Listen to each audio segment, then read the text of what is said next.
After 5 rounds of voting, the Virginia GOP convention has announced its winner, Stacey Abrams. Ladies and gentlemen, welcome to Ruthless. Democrats are set to take control of the U.S. Senate, House, and the White House. This will go down as one of the most progressive administrations in American history. God willing, everything is on the table. You now can pass things without a filibuster threat. That's right. Oh, you'll regret this, and you may regret it a lot sooner than you think. You and I have a rendezvous with destiny. We'll preserve for our children this, the last best hope of man on earth, or we'll sentence them to take the last step into 1,000 years of darkness. Welcome to Tuesday's episode of the Variety Program. I loved it, Duncan, that it brings out a very, very, I would say, fair critique of the way that the administration of the election in Virginia has gone.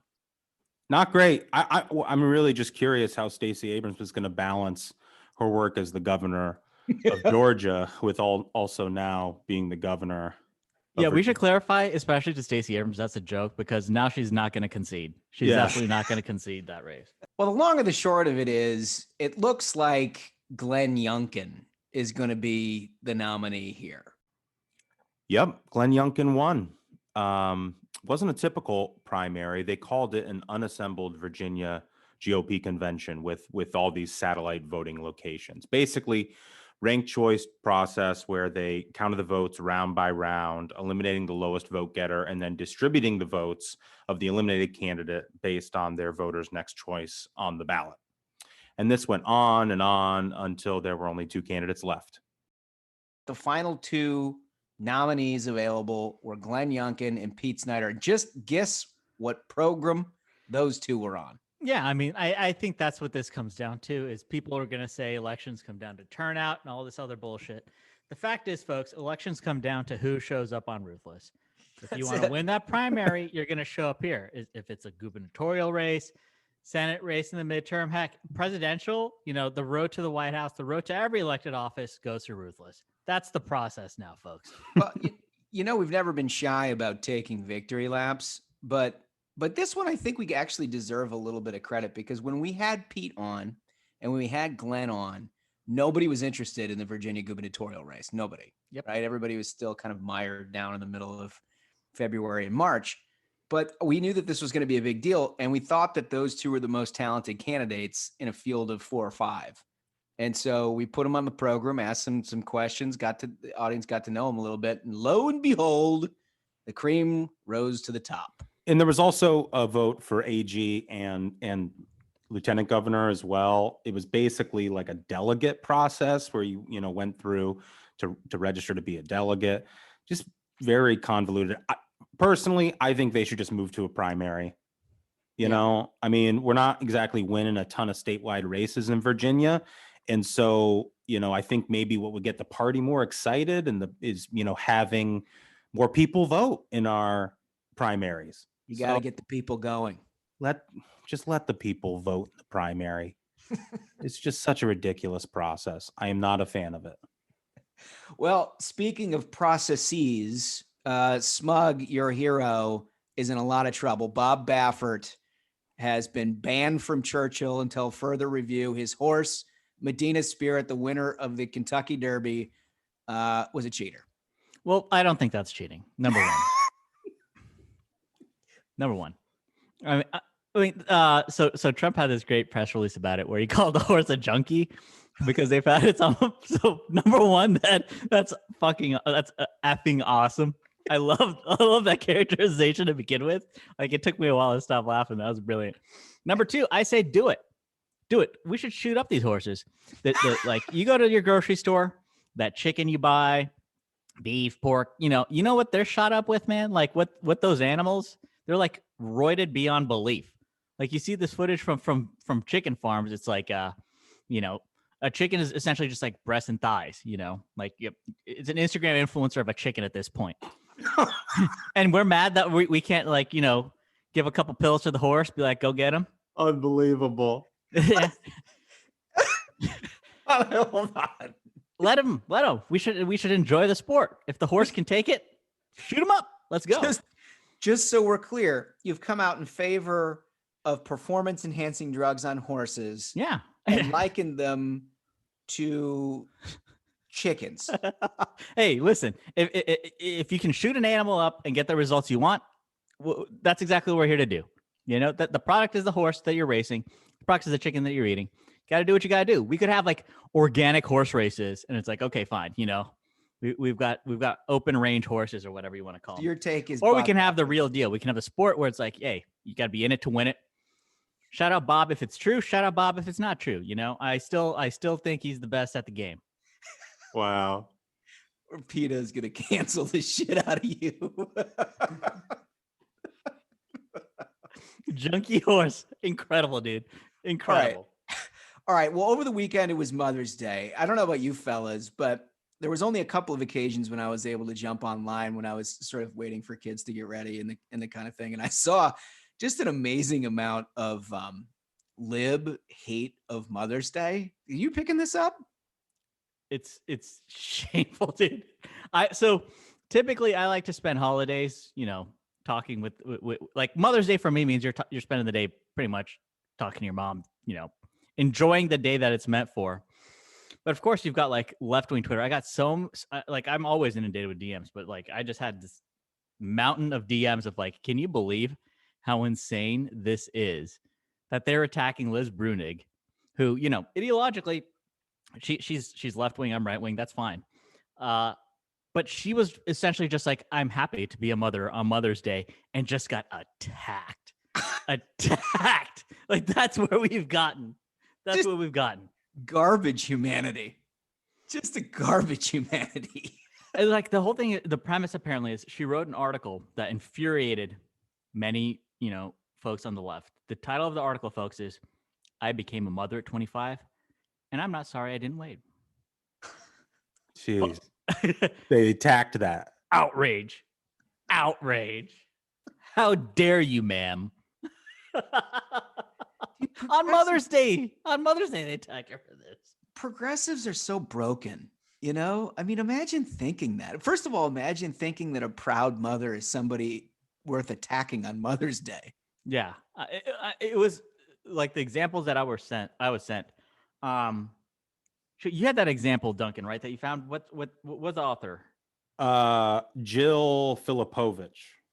Yeah, she wrote on Mother's Day, I want to hear more men and women who regret having children at all. Amazing. Amazing. It's like, look, I understand the click economy, you know, that you need to have some hot takes to countervail the rest of what people do just to get people outraged or whatever. But it's like, just, can we have Mother's Day? Can we just, from the same people who brought you birthing people? Like, Is- listen here, birthing person. there's This an is not a day entire, to celebrate you. there's an entire cottage industry in media where the basic assumption is, hey, this thing that you like, actually, it's terrible. Yeah. It's like, listen, having a family and having any joy in your life, absolute privilege. You should be ashamed. Like the fact that it's become birthing person, like it's a complete like attack on just the basics of society, like having a functional family, being happy. All these things are now unacceptable to the left. It's unreal. It's truly remarkable. And I can't tell whether we're all just being trolled by a couple of these people and then there's just like blind idiots that follow, or if they actually really think that. Like, is that person, that Jill, whatever her name, is she such a broken individual that she wants to attack moms on Mother's Day by hearing stories of people who regret being parents? Yeah, I mean, I think like when we're talking about this, I think Duncan had a great point. This is absolute projection. You've got folks who are just who are angry because they're living in a very expensive place in Brooklyn, trying to eke a living, writing these kind of like, you know, brainworm takes. And they're like, wow, this person seems to be happy. They have a family and like a functional relationship. This is an outrage. I can't stand someone else being happy. It's And more right to take. And even like more than that, it's really, all of this stuff is really just an attack on parents who decide to stay home and raise their kids. Yep. You know, and in a lot of, you know, communities, especially on the coasts where the cost of living is so high, that's something that's, you know, frankly, it's out of reach for a lot of two-parent families where both parents, do have to work in order to make a living. And so, they're, I think, in some ways kind of resentful of the fact that there are a lot of people in this country who can make the choice to stay home and raise children. And so they constantly have to basically attack that as something that isn't inherently good. And I think, it is good. Of course it's good. I mean, good Lord, you don't need to be a social scientist to come to the conclusion that having a couple of parents that love their children is good for the child. Right. Look, I don't know where this comes from. I truly don't. Like, I'm sure there are a lot of bad things that have happened in the lives of people who come to the conclusion that parenting is bad and that moms are bad. And what sucks about it is you look at some of the Twitter accounts that this woman has posted this stuff for, that she's got like a couple 100,000 people that are following this nonsense. I mean, I really want to someday get into like the based episode where it's my unifying theory of the left is that these people just like hate society and civilization. Like I saw this other great post where it was like parents are upset. These are like atheist parents upset that their child has discovered VeggieTales and now like has discovered and loves God. And they're like, how do I make this stop? It's like, what? Like you look at it across the spectrum, it's like, okay, families are bad. God is bad. Like the complete breakdown of any sort of like family or church or any organization or institution that can like, be cohesive for communities and for society. They just want an attack. And now we're left where like their only religion and God is essentially just like left-wing thinking. Like the mask is no longer about trusting the science. It's now ideology for these people because it's all they have left. They've already destroyed a belief in family. They've already destroyed a belief in church. It's like, well, all we can cling to now is mask. Mask means I'm good. And government.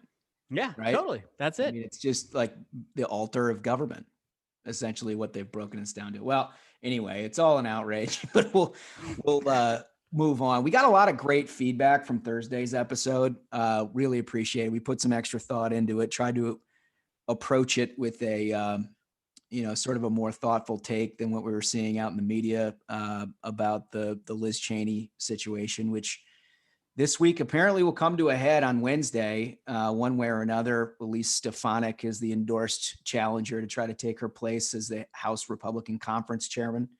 We'll follow that, but the core message that we had as a program was that all of this was framed by the media in a way to try to bait Republicans into talking about the only issue that cuts against them in today's environment, right? Mm-hmm. Everything else that Democrats are doing, the public is not on their side. We're gaining huge ground on the ground in terms of our election status, except when we talk about 2020. Right. Yeah. And you're baited into that conversation. It's like on the heels of us winning big in Texas.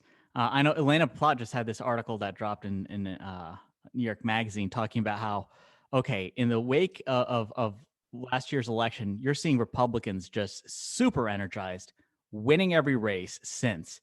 And instead of paying attention to the voters, you have people like Liz Cheney who just take the bait from the media. They need to be listening to the voters, not to the media. I think that's the main problem here. Like Republican voters are energized. The conservative base is energized. Listen to them. Listen to them. Don't listen to these like news show bookers. Like, congrats, you're on a Sunday show. You don't need to worry about what that Sunday show green room is telling you matters. You need to listen to what the voters and the conservative base say matters. And they're worried about Biden's agenda. Like Biden is running ham right now. They're really trying to do some crazy stuff here. Like the cost of everything is going up, right? Like you see this anemic jobs report because unemployment pays better than a job, and they want more stimulus to go out so that the people become more dependent on the government, which is causing prices to go up even more. It's this like vicious cycle of dependency where the same weekend you see this report out of Venezuela where like 78% of the people are now in extreme poverty conditions. And that's the angle. Biden's agenda is essentially just government dependency. And at a time like this, when we have issues that we can win on, when the conservative base is energized, to take the bait from the media and care about what media talking heads are saying instead of what the base is saying, I mean, hey, you're going to get what's coming. I have to give a shout out to Joe Wolfson at Fox, who pointed this out. He wrote about that episode we did last week where he said, quote, Ruthless podcast says media uses Liz Cheney to push GOP civil war narrative. CNN needs this to fill airwaves. And he tweeted this out as a side-by-side with a tweet from Brian Stelter, who said, GOP in disarray, question mark, not on GOP TV. This week, Liz Cheney was mentioned 300 plus times each on CNN and MSNBC. And Fox News, just 48 times per TV eyes. And it's like, you don't have to read between the lines. Yeah. The media tells you exactly what they're trying to It's do. like you gave the game up right there, man. They You gave up the game up. Right. They're just telling on themselves consistently, Right. right? Over and over and over again.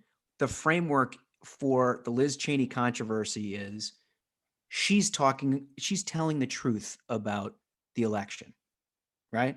She's telling the truth. And as we covered in the episode, that's irrelevant. They had a vote on that back in January and she actually won. That's not the problem. The problem is she's talking about what happened 3-4 months ago.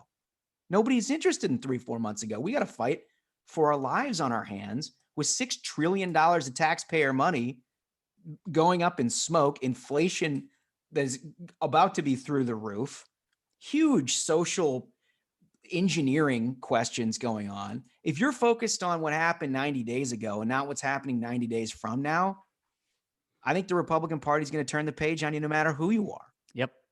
I think that's my takeaway from this is I think Liz Cheney made a huge mistake. What an unforced error. I have a feeling she's going to have to pay for this mistake of listening to the media instead of listening to the voters and listening to the base. And, I think you're going to see what you get as a result of that. And she's going to get a result of that sooner than she may like. But I think one of the threads that pulls through all of these issues, which Cheney got tripped up by, I mean, you hear basically every Republican on the Sunday shows got tripped up by, is that the media tries to hide under a rubric of Trump and sort of extrapolate out motivations for Republicans based upon their theory of the case, injecting Trump into it, right? So we know that the media actually has to have Trump in the headline. Otherwise, their circulation goes down. And we've seen everything from New York Times, Washington Post, all these places, huge cuts in their circulation. CNN, what are they down? 50, 70% or something like that? Yeah, I mean, they're getting crushed. Right. So they're just trying to squeeze a little bit more blood out of the stone. And the one that I find the most jarring, honestly, the one that's hardest for me to wrap my head around the narrative that they're trying to force is what they're doing with these election reforms state by state. Yeah. You noticed Florida last week came out with their own election reforms. And it's immediately, like, uncritically reported as the restrictions on voting, right?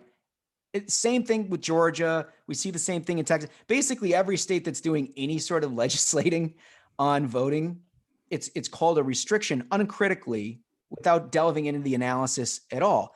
But here's the interesting subtext to all of it and how the media and Democrats are trying to sell that framework. Mm-hmm. I saw in a New York Times piece that wasn't about this. It was actually about how red is getting red or blue is getting bluer. People aren't living sort of in bipartisan communities anymore. It's sort of self-segregating politically. And it was kind of an interesting piece. The guy writing it wasn't particularly political, but he told on himself with this paragraph in the middle of it. Listen to this artwork. More than half of Republicans believe that last year's election was stolen from Donald Trump. Rather than reject claims of election fraud, Republican lawmakers have used the premise that the election was stolen to justify restrictions on voting. It's art. It's a sentence of art because it contains like 6 assumptions. All of which are not true. All of which are not true. Right? I mean, we really honestly we should have like a Ruthless special explaining what happened in elections, the history of like the stolen election thing. Because here's my belief.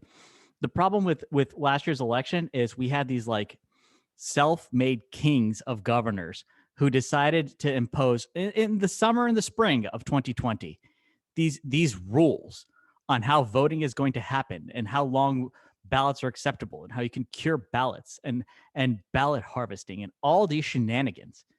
That the issue was that it happened in the spring and in the summer before the election.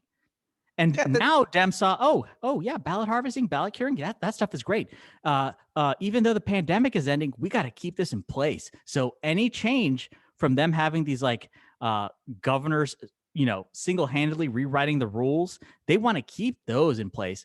Even though the pandemic's over, they want to still keep those in place. Well, that's what these restrictions are about. Is right, folks? right. The pandemic's over. We never needed that, if you ask me. But we don't need these kind of like rules that these Dems wanted.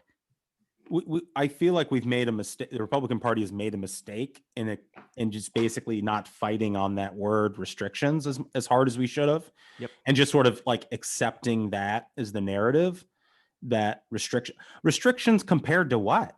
Exactly. To the 100-year pandemic that we just made all of these arbitrary emergency orders. Yeah. I mean, having a monitored drop box, that's a restriction. I mean, get out of here. Well, that's the other thing that they've blown right by, right? The laws on the books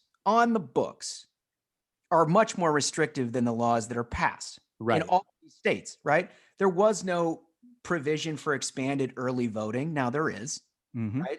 There were no such thing as drop boxes. Now there is. Yeah. There's mail-in voting. Now there is. There's extended hours. There's all kinds of different things that have been amplified from where they were in 2020. They just don't have a pandemic emergency exception to them.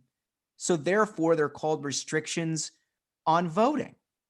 I mean, what absolute trash nonsense. And the fact that they then inject a motive for this, that it's not about good governing.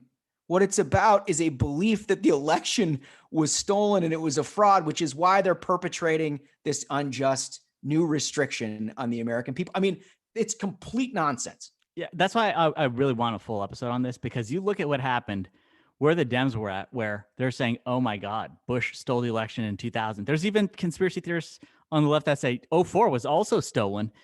Something about a guy in a plane crash. Like the blue anon is alive and well. Like in 2016, they were telling you that there's over 50% of Democrats who think Russia stole the election. We're not talking about that. This is a media injection of this, like, ooh, Republicans are bad. Wow.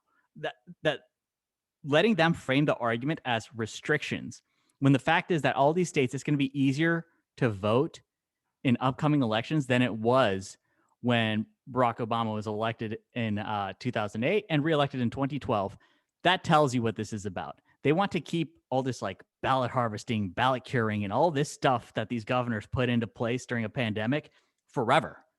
I mean, they don't even want you to have an ID at the polls, right? Yeah. I mean, if you don't want somebody to produce an ID at the polls, then you don't want a fair election. I mean, I'm just going to say it. You just don't. I saw a really great tweet on this where someone said that India requires ID to go vote, right? And it had like 700 million people vote in an election in a country that has far more poverty and people who are illiterate than in the United States. Yet the left is trying to frame it as, oh my gosh, this is unfair to people who can't afford an ID. Everybody can afford an ID. I mean, let me tell you, if you need government assistance, they give you an ID for the government assistance. Like, this is not the issue. Like, they're trying to create these false narratives. Don't take the bait. This isn't government. This isn't restrictions on voting. This is trying to enforce rules that are on the book. Common sense. Like rules that huge majorities of voters across the political spectrum support. Yep. They support voter ID, but none of the journalists want to talk about any of that. You know, the same journalists who will say, yeah, Joe Biden can't get a single Republican to vote for one of his measures. It's still bipartisan because, look, there's Republicans who support it. There's independents who support it in all of these polls. In that circumstance, it's bipartisan. But when we talk about election reforms that are broadly supported across the political spectrum by Democrats, Republicans, independents, things like voter ID. Nope, suddenly it's not bipartisan when the media reports it's restrictions. It's restrictions, but it's overtly partisan if you follow this stuff logically, right? So this article that I quoted out was written after the Florida reforms, right? The motive, as this author says, is rather than to reject claims of election fraud, Republican lawmakers have used the premise that the election was stolen to justify restrictions on voting. Now, why the hell would Ron DeSantis believe that the Florida election was stolen? Right. Why would he think that? If you're a Republican in Florida, it's worked out pretty well the last couple of cycles, hasn't it? Yeah, I mean, so number one, shout out Ronnie D. I mean, this is an example of what happens when you have someone listening to voters and not listening to the media. And look how mad they are at him about it. Look how mad they are at Ronnie D. The media is doing everything they can to cancel and destroy this guy. Like this, a lot of statistics I like to bring up, especially after you've seen this assault on Ronnie D, the sustained attack on him, because they know he's crushing it down there. Before the pandemic, the guy had something like close to 70% approval rating in Florida. He had like a above 50% among people of color of both parties in Florida, right? The guy was clearly like absolutely crushing it.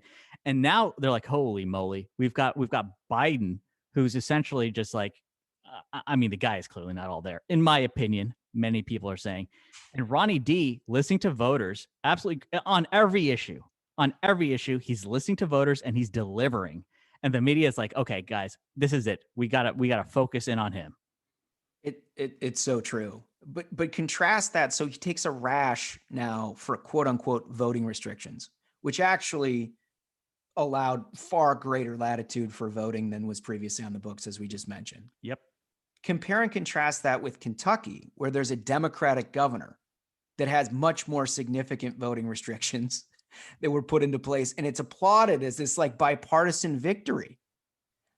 I urge anybody, take what happened in Kentucky on a point by point basis, go down to Georgia, go to Florida, go to all these other places. You tell me what voting is more restrictive.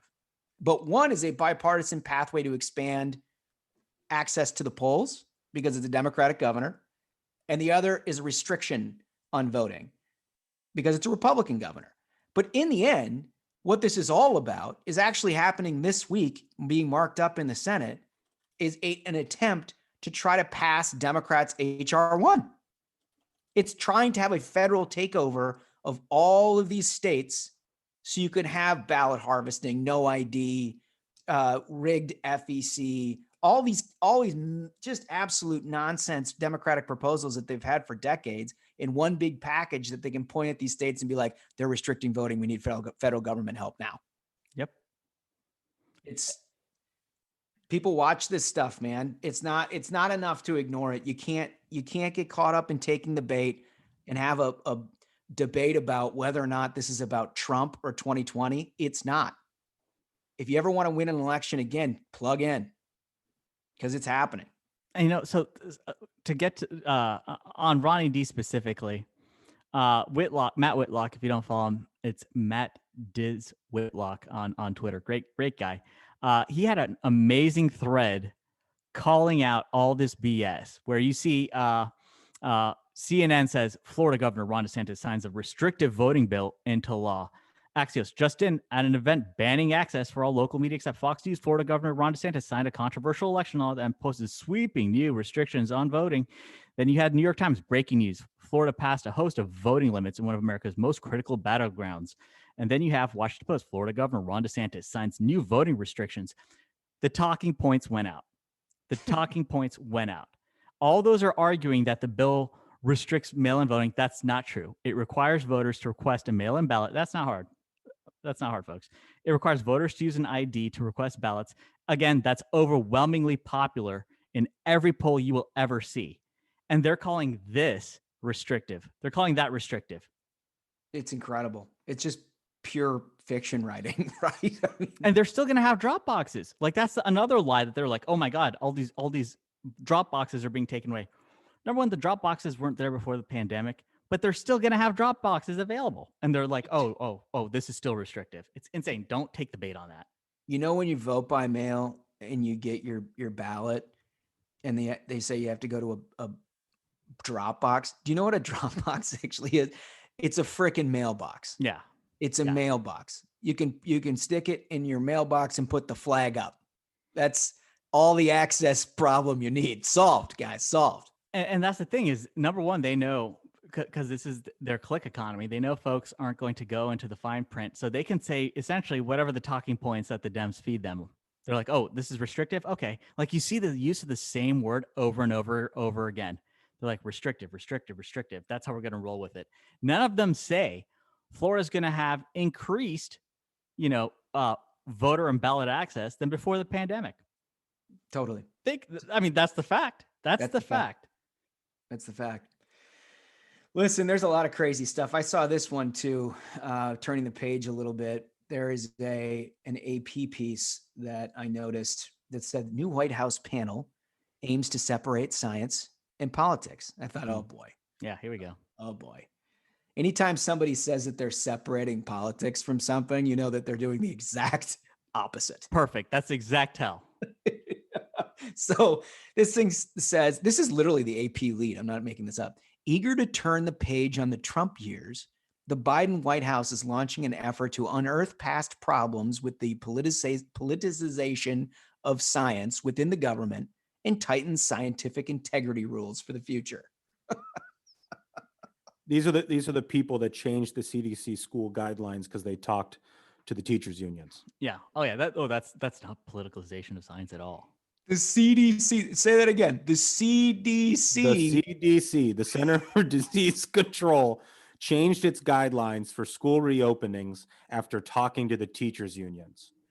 There are kids who are still not in school in America right now because they politicize science.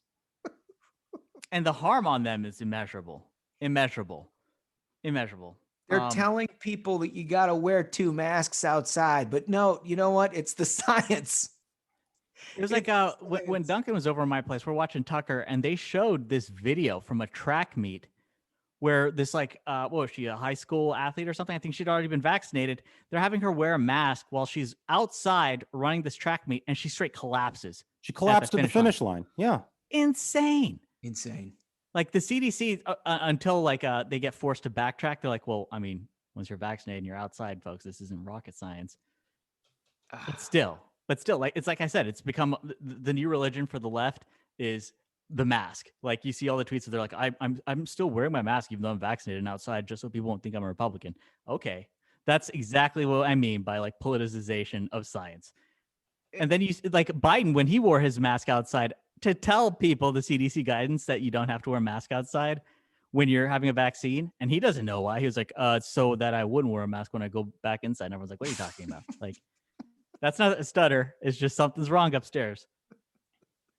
I just get a kick out of the fact that everybody covers this uncritically, right? Like, how do you write that? Oh, actually what they're trying to do is separate science from politics. That's what they're doing here, right? Like, meanwhile, your kid is sitting next to you in your home on their computer, on their Zoom, trying to learn, while you're yapping on the phone, can't get into class despite the fact the CDC and everybody declared last October that their coronavirus posed no risk to their in-person learning. Yeah.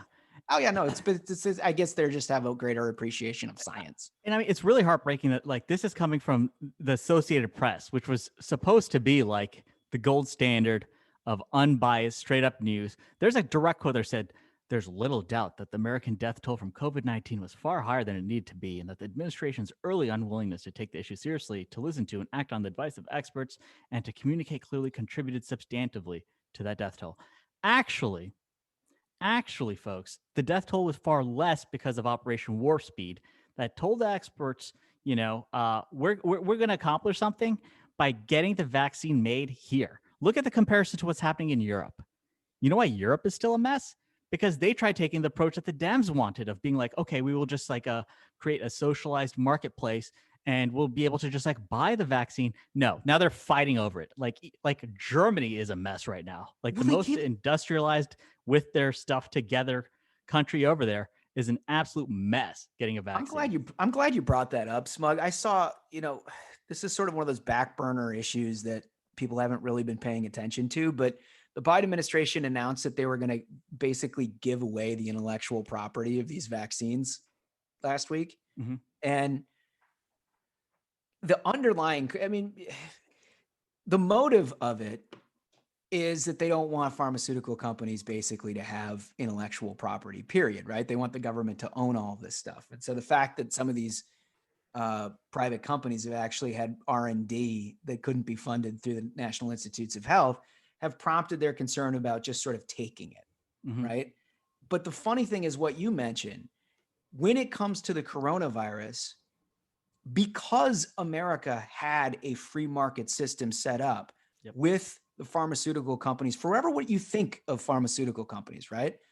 But their ability to innovate with research and development and actually come up with a vaccine is why this country is largely vaccinated and every other country is not. That's why.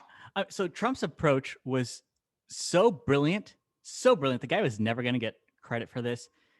He saved, I'm telling you right now, globally, he saved millions of lives with the approach he took. He's never going to get credit for it.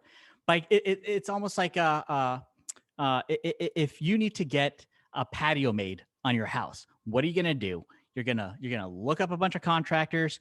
You're gonna say, okay, whoever's got the best price and can get the job done, listen, I'm cutting you a check. That's the deal. That's the way it works. Trump essentially tells these pharmaceutical companies, listen, you guys want an order for 100 million doses? You make a vaccine. And the left and the New York Times, everyone writes these articles. Many experts saying it's impossible a vaccine's going to be developed. You tell a pharmaceutical company, we'll put in an order for 100 mil if you get the job done. Yeah, they will find a way. And what happened? They found a way. They got that vaccine made. Trump ended up like Operation Warp Speed could be the most brilliant thing he's accomplished. Like humanity has benefited tremendously from this. And it's because he took that approach. Meanwhile, you see the rest of the world that took the like socialized group buying approach, like fingers crossed, let's see what happens. I think this may work. It didn't work. It didn't work. Operation Warp Speed is what worked. And now the Biden That's what people should be. That's what people should trying be to turn on that. That's what people should be talking about. I mean, what they should be talking about is we now have an empirical example of nationalized, socialized healthcare and the failures of it. Mhm. An empirical example in real time when there was a critical medical emergency globally. How did your system handle it? Right? How did we do?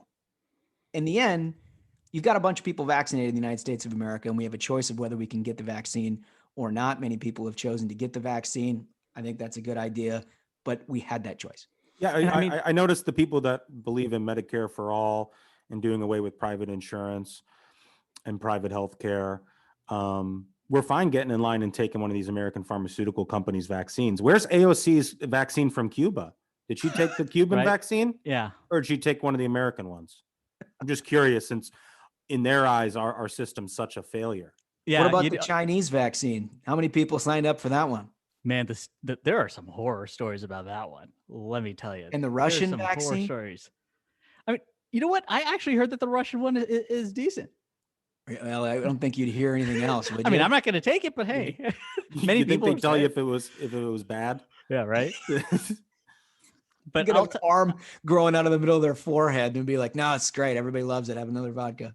But I mean, truly, like Operation Warp Speed could be one of the most significant accomplishments of a U.S. president in our lifetime, and its effectiveness. I mean, I think we're getting close to, or we're just about to pass something like 50% of U.S. adults have gotten at least one shot.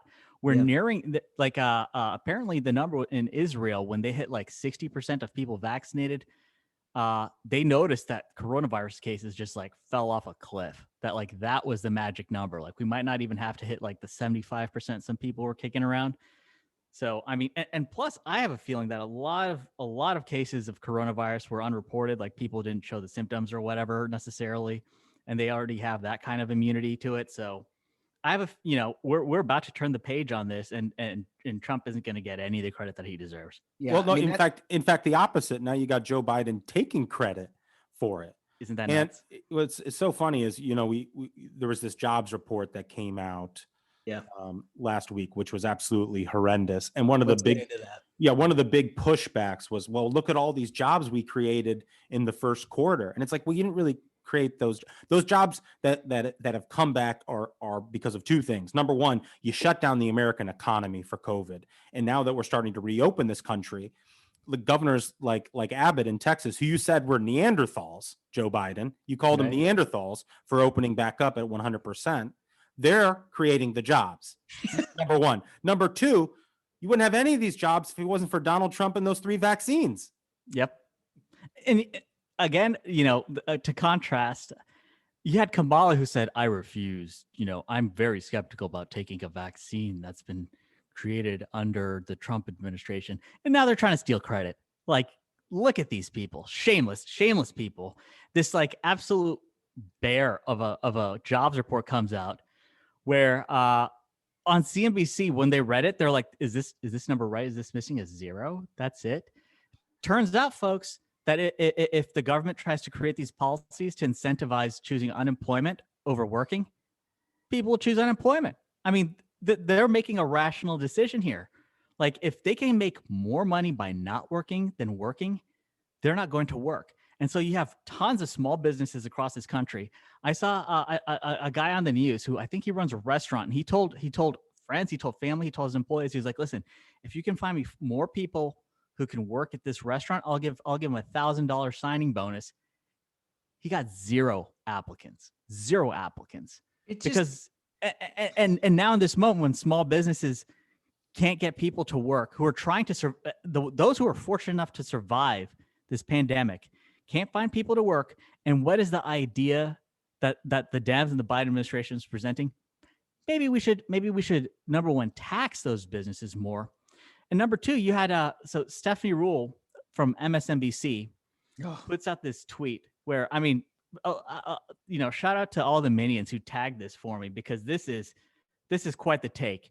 So Stephanie Rule tweets, why is it that the unemployment benefits are too generous rather than the pay offered by employers too low? Pay more money, find more workers. If margins are so thin that you cannot increase pay without passing it through or losing customers, your business model doesn't work. Yeah, so now these small businesses have to compete with the government who's got a money printer. And number two, that government is trying to tax them even more. And then those, like, Tim Carney dunked on her so hard, where he was like, okay, so now you're telling small businesses who can't afford to outbid the government, their margins are too small as compared to what, the Comcast Corporation, which pays you, Stephanie Rule? Like, is that it? Like, that's become the Dem choices. They're like, I pick Amazon over mom and pop. And hey, you guys are gonna have to deal with it. And guess what? We're gonna make you pay more taxes than Amazon pays. But hey, folks, this is fair. It's the abject failure of liberal governance and liberal economic policy at every level. And you really do not have to be very smart to figure out how this happens. Like you said, Smug, people are making rational economic decisions. When your life has not substantially changed in terms of your income because of the subsidies that are giving to you, despite the fact that you haven't gone to work in a year, why are you going to go back to work? You're not.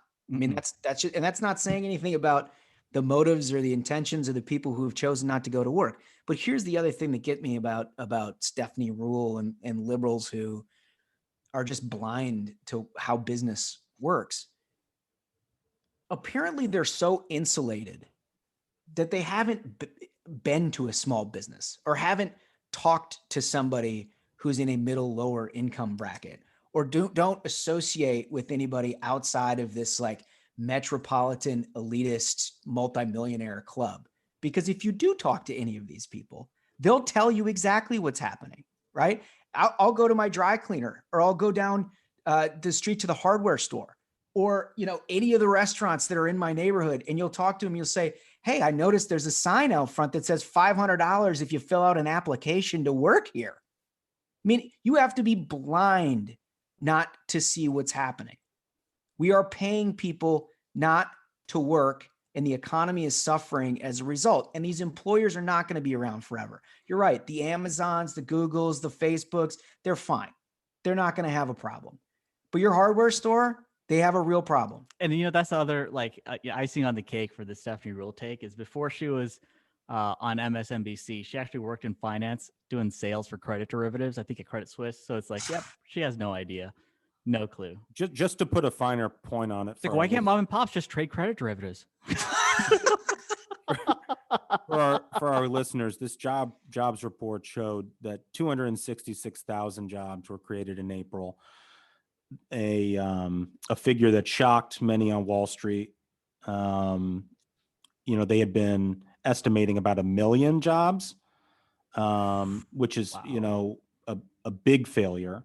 It's down from 770,000 that were created in March. So, I mean, obviously, there's a reason why people are staying home.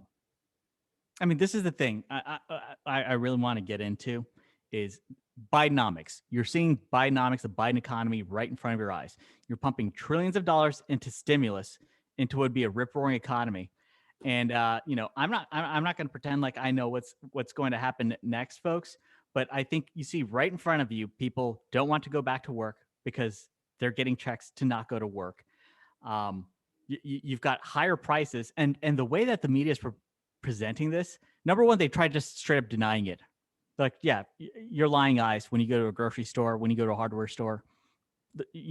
Of course you're wrong. No, everyone now knows as a fact that everything is basically more expensive. But the way the media is presenting is they're saying consumers adjust to higher prices. Oh, okay. Well, that's really great. I guess this whole Biden thing is yeah, consumers adjust. I mean, I'm sure, they just adjust to it. That's what you got to do. We've had a year of a pandemic. Just adjust. Higher prices. That's it. Just adjust to it. They said, I guess we've adjusted to like being robbed in major cities, right? They said price tags on consumer goods from processed meat to dishwashing products have risen by double-digit percentages from a year ago. That's what inflation is, guys. I don't, what the hell are we talking about? Everybody's like, oh, well, we're going to keep an eye on this, maybe fix it with the Fed if there's inflation. That's what inflation is. When every house is like 7 figures, that's what inflation is. When gas is rising, milk, bread, and anything, all this stuff is more expensive. And then these guys turn around and they're like, oh, what we need to do is pump another 4 trillion into the economy. No. That's where this gets sideways, because all of the people that you're just handing money to not work, and there's no productivity as a result, are also getting squeezed. They're no better off ultimately, because the other end is that prices are going up, right? So again, the upper middle class, your upper class is going to be fine. The people who received assistance are going to get pinched. And this can't go on forever. You cannot keep printing dollars, handing them out, and expecting that the services are going to be provided over time. It doesn't work. It just doesn't work. And again, that's the thing is you're going to see voters who have to foot the bill for this.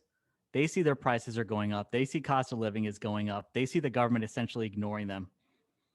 I'm telling every elected official in this country, you better start listening to those voters. You better start listening to the conservative base, because they are energized and they're going to hit those voting booths. And if you don't listen, there's a price to pay. And the Dems have already seen it. They've already seen it in Texas. That's who we need to be listening to. That's where the focus should be. Because right now, the conservative base is super energized, seeing this mess of the Biden government and these Dems. And, there's going to be an election very soon, and it's going to be time to pay the piper. Connect the dots, folks. It's all right there. All right. So the one thing I wanted, we have a great interview that's coming up, but one thing I definitely wanted to cover, because it's blown my mind, and the more I read about it, the more I'm shocked that nobody's talking about this. To their credit, the New York Times posted a story last week, Ken Vogel, who does some good stuff over there, about this Swiss guy who has contributed over $208 million to Democratic infrastructure for campaigns and election purposes. Now, they do this through like nonprofits and C4s, right? But this guy has figured out a way to fund all of these organizations that turn around and make contributions to like the Senate Majority Fund, or, its House Super PAC counterpart, or they run field operations or digital operations. All of these things have electoral impact. Now, of course, it's against federal law to receive foreign dollars, right? But it's not against law to have a nonprofit take dollars from a foreign person. And this is kind of like a passion project of mine, is just calling out the liberal dark money, because all day long these Dems these Dems keep saying, "Oh my gosh, this is Citizen United. This is Republican billionaires taking over our elections." Number one, the billionaires were on the side of the Dems. They have been on the side of the Dems. Every metric measured in donations over the last two election cycles, at least, showed the majority of billionaires support the Dems. Number two, if you want to talk about foreign interference in elections, it wasn't Russia having some memes that they posted in 2016 that Dems think that Putin showed up and rigged the election. You want to talk about foreign interference? You've got a Swiss billionaire pumping $200 million into these liberal dark money groups here in the U.S. And the way that these groups operate is, as long as no more than 49% of their money goes to left-wing super PACs that support Biden, that oppose Trump, that oppose Republicans, it's fine. And Anna Masoglu, who's a great investigative researcher on this stuff for Center of Responsive Politics, she said, you don't see his name, Hans-Jörg Wyss, the Swiss billionaire. You don't see his pronunciation, name. Smug. I give it a shot. You don't see his name showing up in FEC filings, but that doesn't necessarily mean that he hasn't poured hundreds of millions of dollars into influencing U.S. politics or policy. Folks, this is the foreign interference. It turns out it was coming from inside the Dems. So is this guy's not an American citizen? No. So but this is the best part of this, Duncan. So the Times, which is rigorous about fact checking Democrats, not necessarily Republicans, but in Democrats, they're going to want to get their stuff right. So they asked clearly, and this guy wouldn't provide the answer, nor would any of the C4s that benefited from his cash, but they actually included a paragraph in the article that said outright that they wouldn't answer the question whether this guy got any sort of American citizenship, which I think tells you what you need to know, right? I mean, he's not. And they've asked several different ways and the guy won't answer the question. So, I mean, obviously he's hiding something, but again, the Democratic critique of nonprofit world was always that, billionaire Republicans were funding these things, of which there are relatively few, right? And Republicans really have had much less proliferation of C4 spending than Democrats have. But now, in addition to like the Michael Bloombergs and, all of the various Democratic, liberal, progressive funders of these, now you get literal foreign interference. You literally get a guy who's he's Swiss, $200 million into a presidential election. That's real money. Yeah. $132 million in anonymous money backed Joe Biden compared to 22 million for Donald Trump. Wow. Yeah. 132 million liberal dark money dollars. The left, the Dem dark money hypocrisy on dark money. I mean, I love to give this example. Shout out to Millennial Other on Twitter who has to deal with having Sheldon Whitehouse as her senator. Biggest hypocrite in politics. She does a great job of informing all of us about what a kook this guy is. Like, folks, you might remember him from the Kavanaugh hearing. Yeah, he's the yearbook guy. Where he dimensioned what boof, that it meant flatulence. He thought this is some kind of like a grand conspiracy. He always cooks up these conspiracy theories, right? And saying that, oh my gosh, Republican dark money. He never once talks about this. You think he's going to say anything about this Swiss billionaire? Heck no. He's a beneficiary of this. Incredible. The hypocrisy from folks like Sheldon Whitehouse, from Biden. Biden's administration is now packed full of dark money alum, by the way. Jen Psaki was getting checks from a dark money group, and she's the person who's telling journalists what to think. Like, the dark money is coming from inside the house, like I said, folks. It's unbelievable. Well, we're going to stay on this and shout out to former Nevada Attorney General Adam Laxalt, who is leading a group that's unearthed a whole bunch of this. We're going to stay in touch. We may even have him on the program. Yeah, I actually ran into him in Nevada at a Trump rally last year. Pretty good guy. We should get him on the show. Yeah, we should. This is a good thing to talk about. We got a big interview coming up, and I wanted to lay the pretext for it. So Elaine Chao, former Trump Transportation Secretary, former Bush Labor Secretary, easily the most high-profile Asian American Republican out there. We reached out to her a couple of weeks ago when Democrats were on the precipice of pushing, anti-Asian American hate legislation, which ultimately passed. But the hypocrisy by which they were prosecuting an argument was really truly breathtaking. And we reached out because I wanted to hear from her what her experience has been, because I know firsthand, having been associated with her and Senator McConnell in Kentucky, that every 6 years there's just like an overt racist attack on their family, right? It's like, oh, Mitch is in with China, and then it's like a picture of Elaine Chao, right? Just like disgusting, totally racist stuff. But she's always put her head down and just accomplished an incredible amount of conservative goals, like really never litigated this stuff at all. She just sort of shoulders it and moves on. But it's gotten worse and worse. And she continues to have to deal with this stuff in like the New York Times and every liberal outlet you can imagine. So if we're concerned about anti-Asian sentiment, of which I am concerned about, then we ought to talk about it in a bipartisan way, as it happens to Republicans as well as Democrats. And I thought she could provide an interesting voice on that. Well, great. Let's get right to it.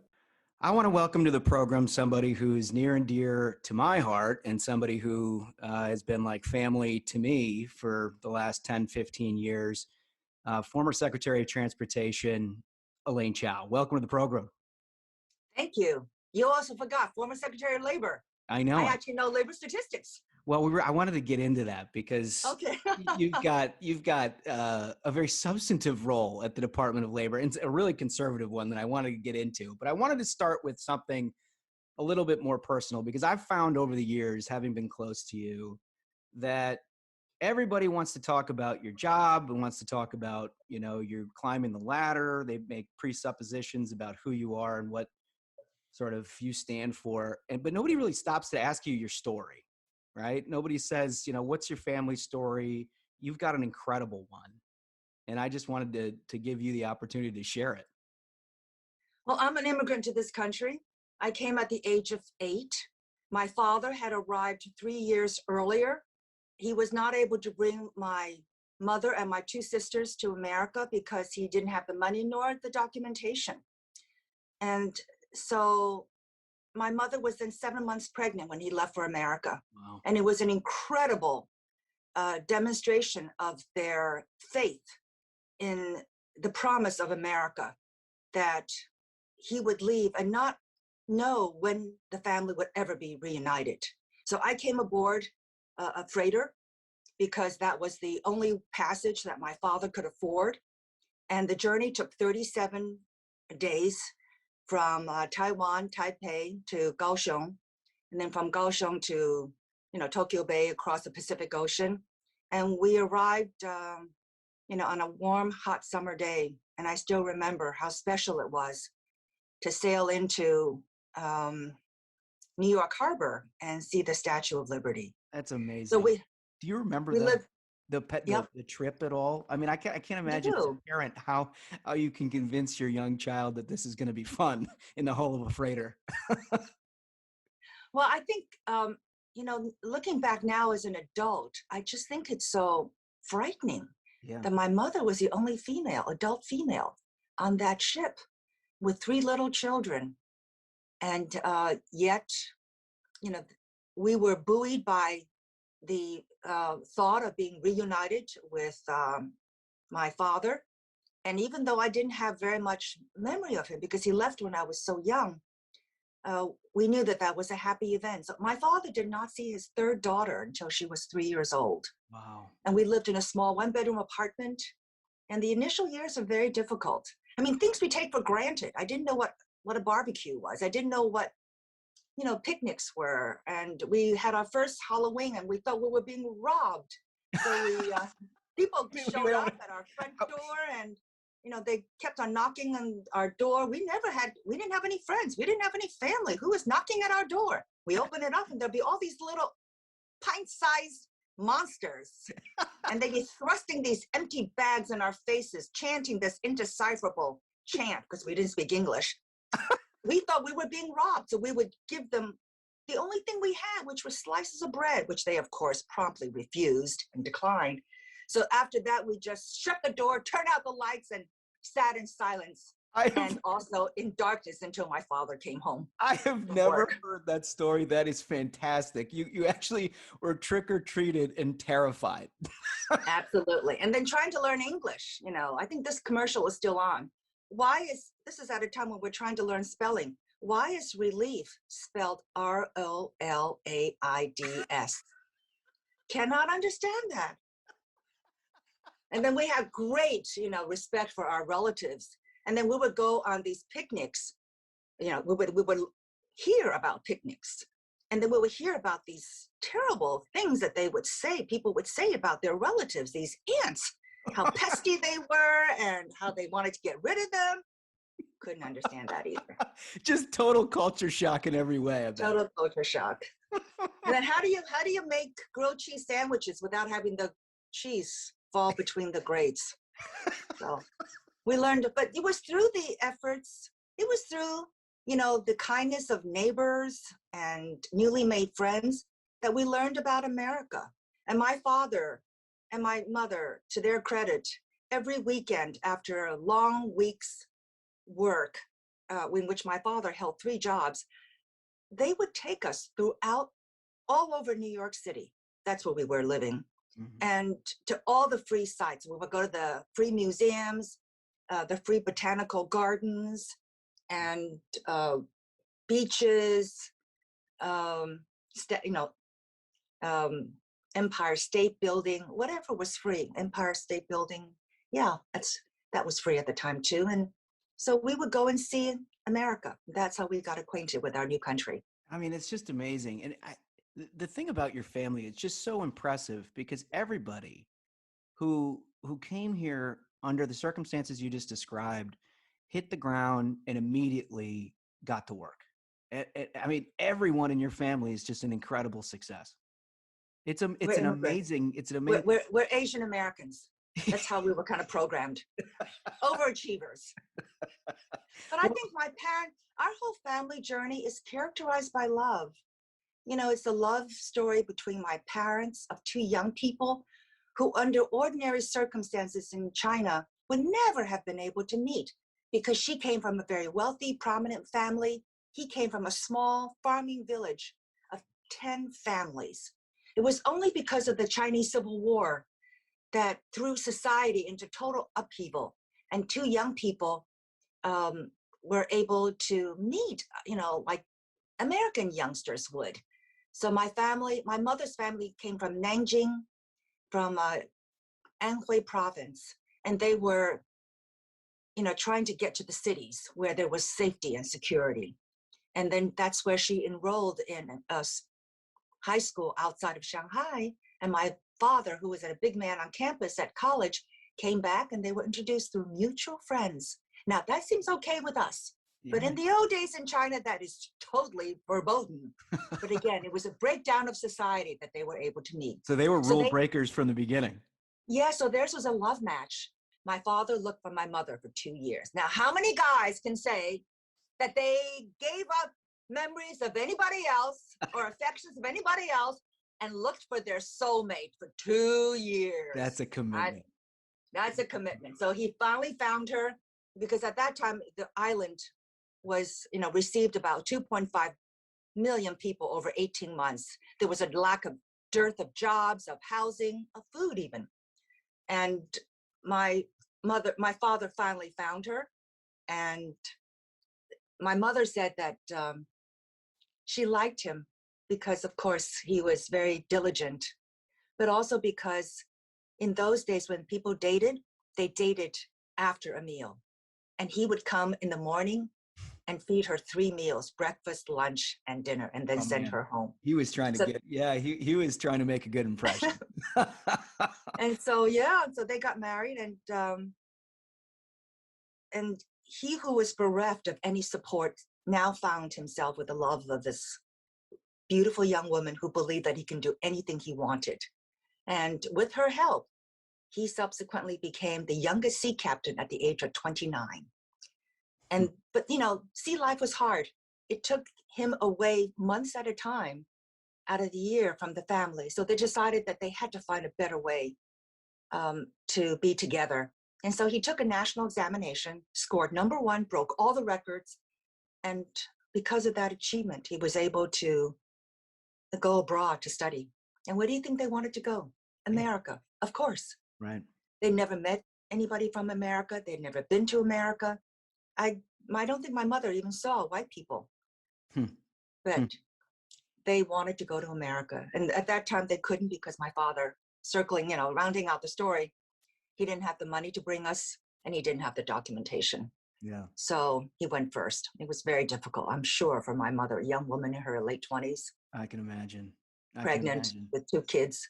So that's the start of their journey. And it's a start of, but again, their story is marked by love for God, love for each other, love for their family, love for America. They're real patriots. And they are reflective of the millions and millions of stories that mark the American experience, which make our country great. Yeah, no question about it. And that is really like the quintessential American story. I'm glad you shared it. The thing that I think a lot of people are curious about your life is how do you get involved? Your family gets into business, everybody's well educated, works hard. You decide to go into politics. I didn't go into politics. I don't view myself as being in politics. I view myself as being in public service. That's interesting. Okay. Yes. All right. I want to hear more about that. Well, even though we were poor and we had a very difficult time getting, in our first years here in America, we were buttressed by the most important asset of all, and that is hope and faith. So we knew that despite the current adversities, our lives in the future would be bright. We just had no doubt that our lives in America would be so much better in the future. And so, that enabled us to survive and to endure all sorts of sacrifices and hardships. But my parents also gave us a wonderful gift, their children, and that is a sense of responsible curiosity. They knew, this took such courage on their part because they knew there were so many opportunities in America, opportunities that they did not know about, that cannot imagine, but they had faith that America would give opportunities to their daughters. And the only way that we can discover them is if we expanded our horizon, got outside of our small immigrant community, and had a sense of curiosity. Oh, that's interesting. So I was imbued with a love of learning from my parents at a very early age. And so I didn't understand America. I came from such a, orderly society. I mean, the 2 key words in Chinese society through the 5,000 years of history are harmony and order. Those are 2 touchstone words. Whereas in America, there's 1 word, freedom. Yeah. So these words encapsulate the essence of a culture in a sense. And so I just didn't understand America. And even today, I am faced with that same question from immigrants who I tutor English. And they say, okay, Secretary, you've been in the inside. You can really tell us what's going on. Like, who's in charge? And I would say, there's nobody in charge. And they would say, no. I know you can't tell us, but we're close enough now as friends. You can tell us, like, who's in charge? And I would tell them, there's nobody in charge. That's the beauty of this country, that it is chaotic and it is confrontational and it is contradictory. By the way, all bad words in Chinese language. Contradictory, confrontational. No, Chinese culture is very, it's very, they strive for harmony. Yeah. So anyway, then I tell them, no one's in charge. But the wonderful thing is, if you have an idea and you have energy, this country responds to energy. And you, by the dint of the force of your ideas, can make things happen, regardless as to who you are. That's great. Certainly your life is testimony to that. I didn't know anything. So no, I'll tell you another story. So I applied for the White House Fellowship because I'm totally curious about America. I don't understand how I was a banker, with Citibank in New York. And whenever I did a deal, there'd be 4 people. The borrower, the lender, the borrower's lawyer, the lender's lawyer. We would finish the documentation and consummate the deal in 2 hours. Finish the deal, sign the deal, in 2 hours. Right. If I ever did a deal with the federal government, oh my God, it would be like months. And I would have to deal with like 35 lawyers. There'll be a room full of documentation, like Title 11 financing. That's what I was kind of working on. I could not understand that. I said, how can people spend all this time Amazing. like this? And so that was what kind of prompted. So you wanted to and figure it out? I mean, that's literally what it was. Yeah. You just wanted to figure out why it was taking so long. So you might as well go kind of get in the inside and figure it out. Yeah, I was curious. I love my newfound country. I want to find out what makes it tick. And I didn't understand. So I just wanted to find out. And so then in the process of that, at what point do you say, all right, I kind of get a handle on this government thing and politics aside, I sort of relate more to the Republican Party? Because you did this very early on in your life.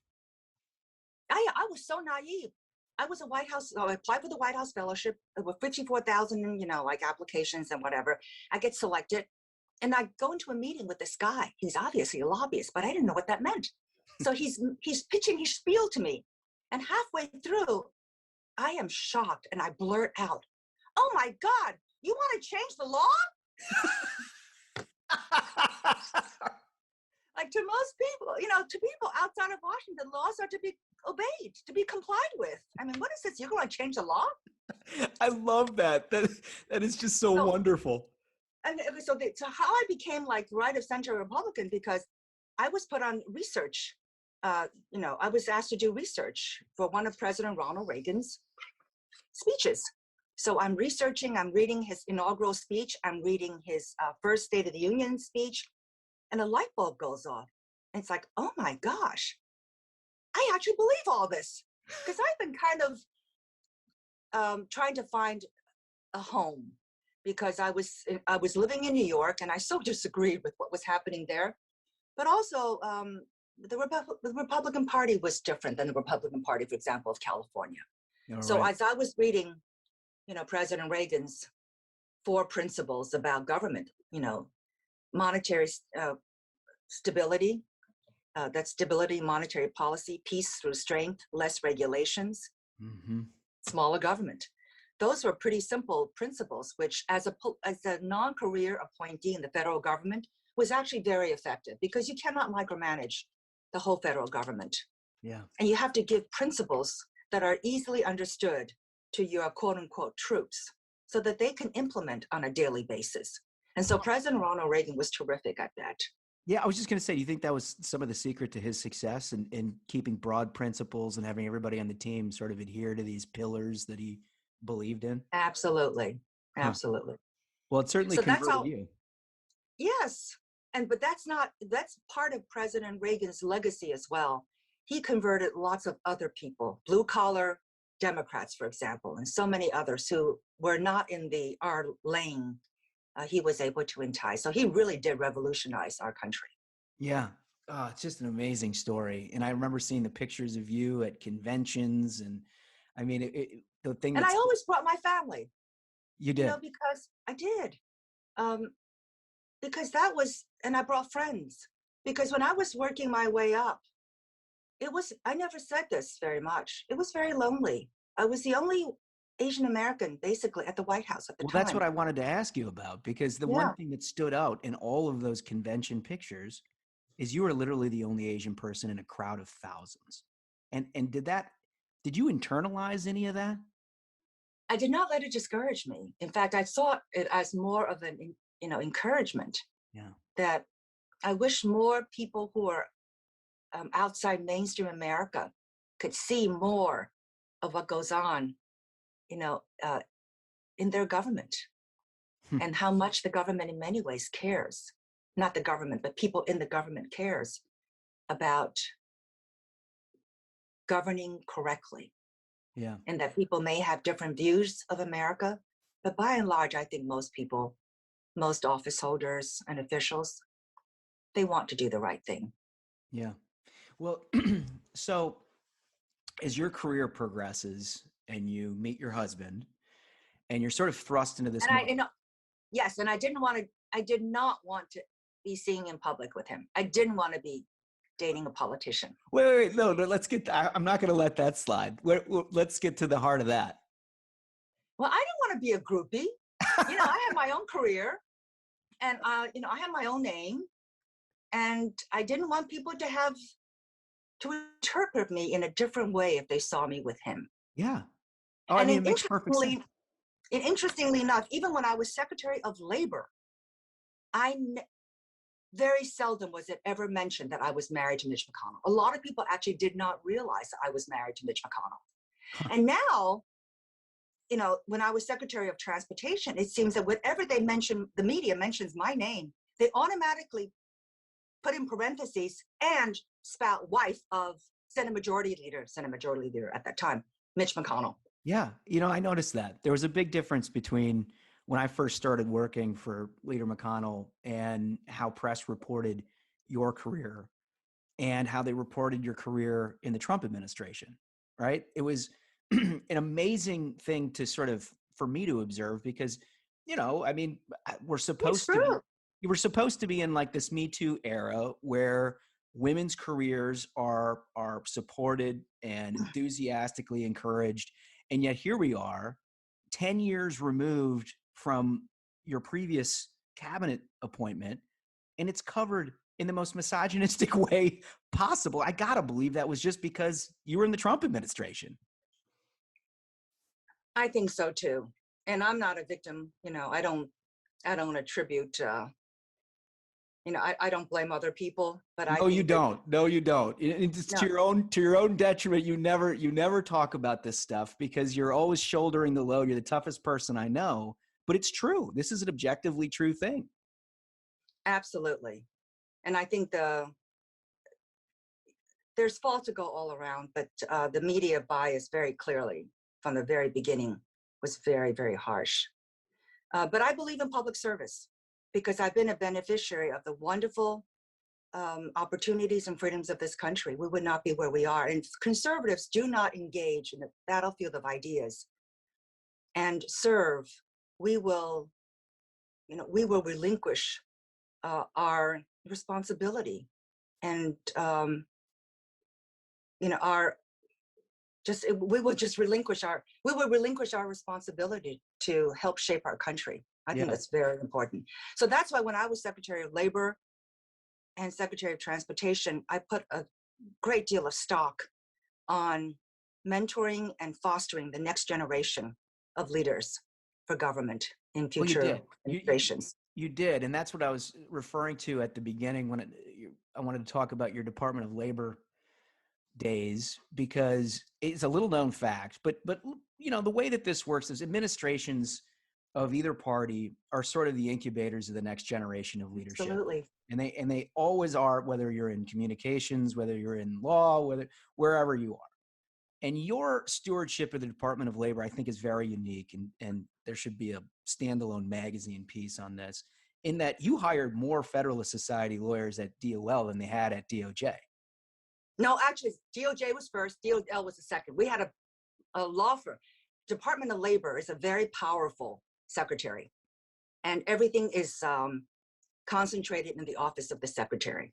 So the second largest law firm in Washington, or maybe, it's like, and next to DOJ is DOL. Huh. So DOJ, you would expect it. But it's all lawyers at Labor. DOJ. I guess you probably can't beat them. But other than that, you had the second highest. So, and we also had a very principled team there. I'm so proud of them. And I've said from day one as Secretary of Labor that I wanted to build a farm team for future administrations. And indeed, when the Trump administration came into being, there were a number of people from the Department of Labor who went into the then current Department of Labor. So I think that's part of our responsibility as leaders, but to bring along the next generation, because we need to have good governance. Yeah. But I believe very much, again, I want to touch on, just as you reflect back on your service, it's very unique in so many different ways, and you're a pioneer in many ways. But as the last couple of months, this country's attention is focused a lot on Asian American hate and a lot on what you're seeing play out throughout the country. And I thought this is an interesting perspective for you because one, you've been dealing with this forever. Obviously, you've been acutely dealing with this because your name has been in the world of politics. And I remember, and I've talked to Leader McConnell about his early campaigns when the Kentucky Democratic Party and everybody else were attacking you, basically, specifically, and attacking his relationship with you and trying to infer basically that there is this China connection that somehow lessens you and lessens him as an immigrant to this country. And you just dealt with all of that, right? As we just talked about, you just sort of shouldered all that and never allowed yourself to become a victim. You push back and you've just kind of gone on, but it continues, right? And I'm wondering, at this stage in your career, when you've accomplished so much and you look back, do you have any sort of advice for young women, young Asian women, young Asian men, and others who are, trying to follow in these footsteps and find that there is just this sort of hidden bias that's happening just basically for what you look like? It's I think if a person like myself can be attacked like this, it just shows the deep-seated bias against Chinese Americans, that somehow, because of the way I look, and it's partisan. The thing it's very partisan. No, so I would say this. Okay, go ahead. If my last name were not Chao, and if my last name were Smith, none of these attacks would occur. That's right. And there's also a stunning lack of understanding of history. When you come from Taiwan, that is a code word for certain periods of history, for certain occurrences, right, that tell without explanation what actually happened and what your philosophical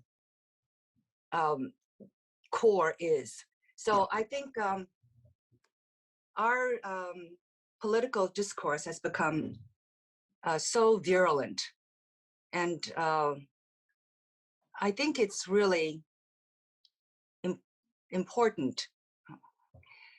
Well, so how do you just, let me just jump in, because what I'm trying to get at, and I talked to Tim Scott about this at some level. Yes.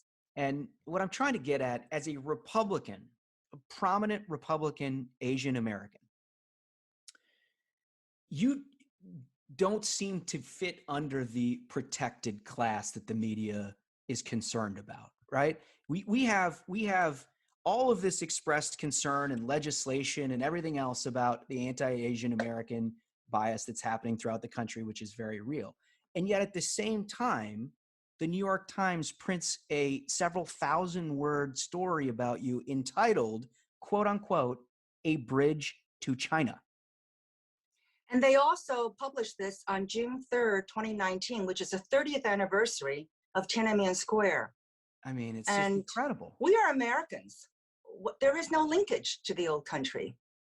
And as mentioned, every time my husband runs for office, the opposition questions my ethnicity and patriotism and throws it back at us. And even as you've just mentioned, the media has launched baseless attacks against me and my family.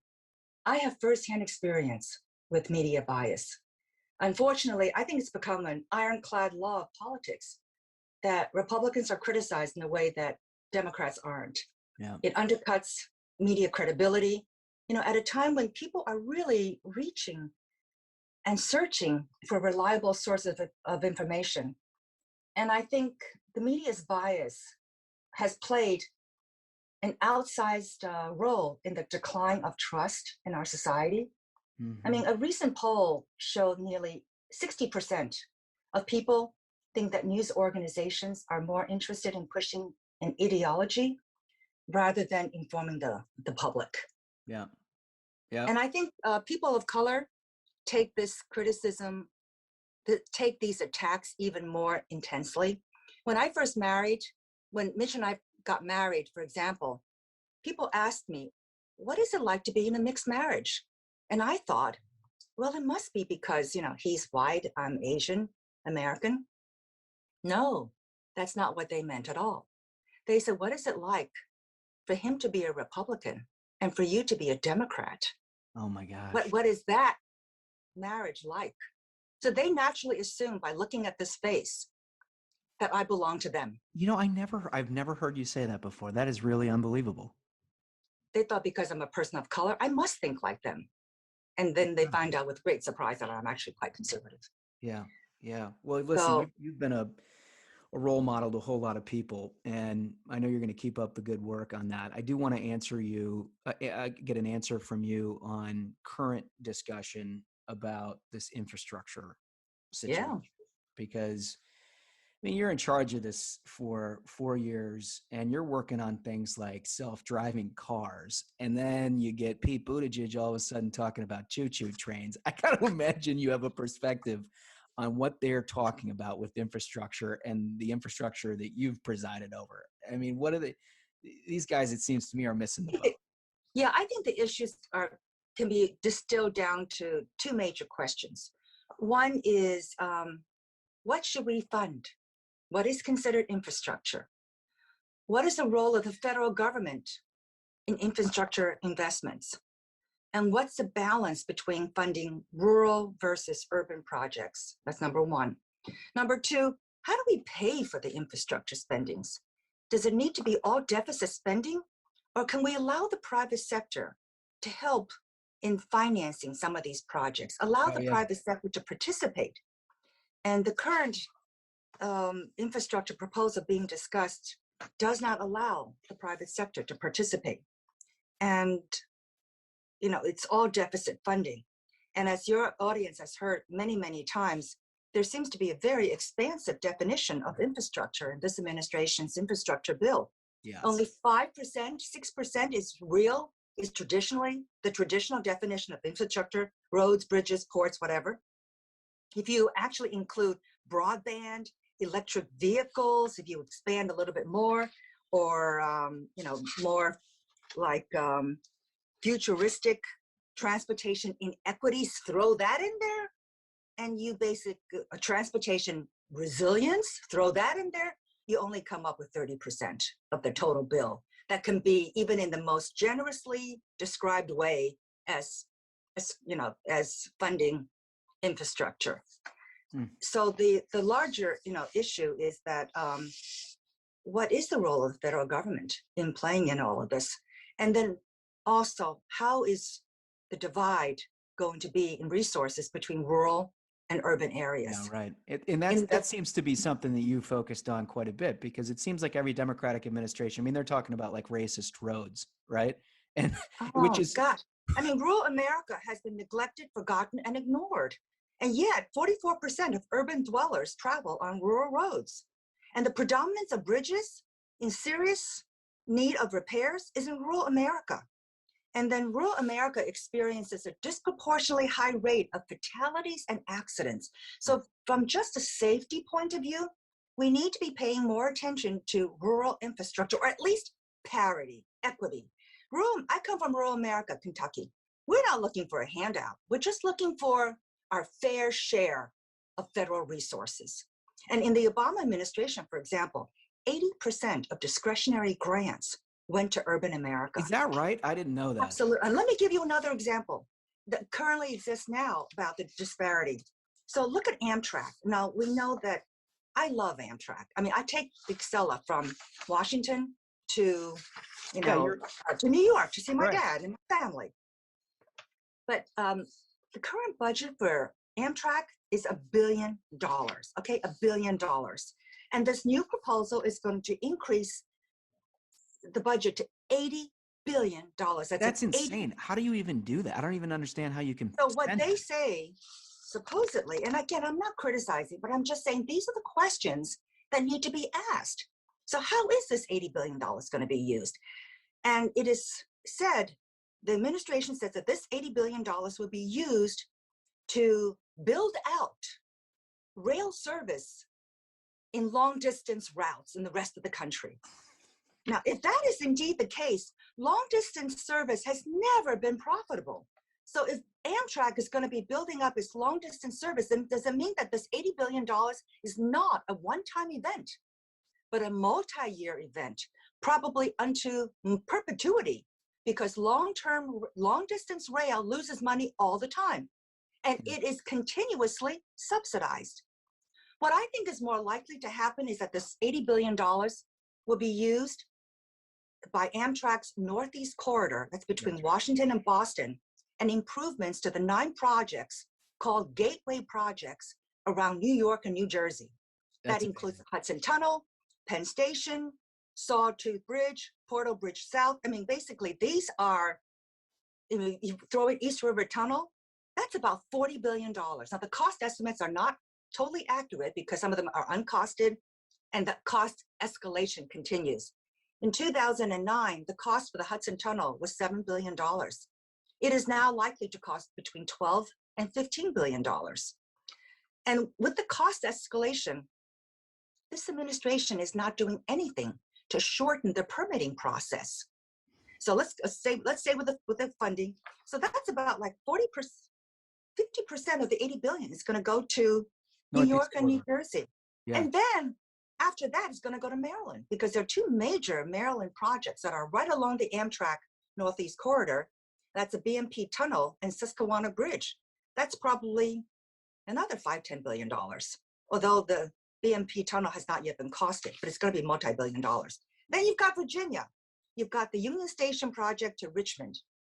And so that's going to be probably another $10 billion. The thing that So the whole $80 billion is gone. It's and gone. It's gone to 2 of the richest states in our country: New York, New Jersey, maybe Maryland and Virginia. 4 states. Talk about urban-rural disparity. This is an example. And again, I'm not criticizing Amtrak. I love Amtrak. I love going on Amtrak. But these are the kinds of questions which need to be asked. Yeah, no, it's a really, really good point. And I hope as this thing progresses that we can ask you more questions on it, because you understand this stuff like nobody else. There's one more substantive question before I get to our final 3, Secretary. And this one, I don't know that there is an answer for, but are we ever going to have self-driving cars, or is that just sort of a fantasy that ultimately is not going to come to fruition anywhere outside of like Menlo Park? Oh, no, I think we're definitely going to have it. I think we're going to have autonomous vehicles, self-driving cars. But I think what's going to be difficult is right now we have level 2 self-driving cars, and they can follow the white lines on a highway and drive, without the driver having to handle the wheel. But to get to level 5, where it's 100% autonomous in crowded, urban, congested areas, I think that would take much longer, because basically the software has to replicate the human brain, and the human brain in all of its beauty is incredibly complex. Mm-hmm. And so that last step will take a long time. But I think we're going to see different kinds of autonomy, and there's so much innovation and energy in this mobility space. I'm really quite excited about it. No, that's neat. Well, you presided over a lot of it and did a heck of a job. We thank you for your service. I'm going to get to the 3 big questions here, Secretary, that I candidly, for all the years that I've known you, still don't know the answer to. The first one is, your last meal on Earth, what would it be? Steak and French fries. And that's because it's so typically American. It is a quintessential American meal. I love it. Steak and French fries. Who doesn't love it? If you weren't involved in this, in public service at all, what do you think you would be doing with your life? I'm actually a very shy person, and I'm actually very self-effacing. So I would just like to live in a very quiet place and eat bonbons. There's nobody that believes that. There's nobody that believes that. There isn't a single moment that I think you would be quiet and eating bonbons. Third question, which I already know the answer to, I think, is what motivates Elaine Chao more, the thrill of victory or the agony of defeat? The agony of defeat, without question. I didn't doubt that one for a minute. Listen, I've enjoyed this so much. I hope we can do it again. This is, you, like I said earlier, you are an inspiration to a lot of young people in what you've done in your career. And I know you'll keep fighting the good fight because you don't know how to do it any other way. So until next time on Ruthless, just thank you for coming. Not at all. Thanks so much for having me. And I love your program. I've been spreading it around to all my family. So there are 17 new listeners right away. Excellent. Excellent. Secretary so Chao, much. everybody. Thank you. Great interview. But one of the things that I think too many people blow past with Elaine is just how rock solid conservative she's been. I mean, she's really held down the conservative side of whatever agency she's in charge of. I mean, you know, for example, she hired more Federalist Society lawyers at the Department of Labor than they had at DOJ during the Bush administration. Hell yeah. Right. I mean, this is somebody who just gets it, but is also not a shameless self-promoter. And so, you know, has never been sort of circulated in conservative circles that way, but she deserves an immense amount of credit. Do you remember that that video that came out a few years ago when some of these like left-wing activists were trying to hassle McConnell, you know, out at a dinner or something? And Elaine Chao might have been the scariest person I've ever seen in that video, like ready to just like fist fight people. It was incredible. I think, you know, part of the credit for where that comes from is you got to reiterate, this is a woman who was born in Taiwan to a family who had fled from the Chinese Communist government. So it's no secret why she would hate communism so much and has done so much to further conservative causes. Totally. That's totally right. Well, anyway, I hope everybody enjoyed. And that was, I would say, another banger of an episode. I'm really excited about the guest list we got coming up, folks. Yeah, we got a guest lined up who has been very heavily requested. That's all I'm going to. The only spoiler I'm going to give on that, and another one that I think is going to be a big newsmaker when that one drops. So keep that in mind, folks. We appreciate all our listeners. The numbers keep going up, folks. Tell your friends, tell your family. Let's keep these numbers rolling. We're already in. I think we've hit the top 1% of podcasts on Earth. Hell, let's just go for the top podcast on Earth here. Thank you so much to all our listeners. But until next time, minions, keep the faith, hold the line, and own the libs. We'll see you on Thursday. Stay ruthless.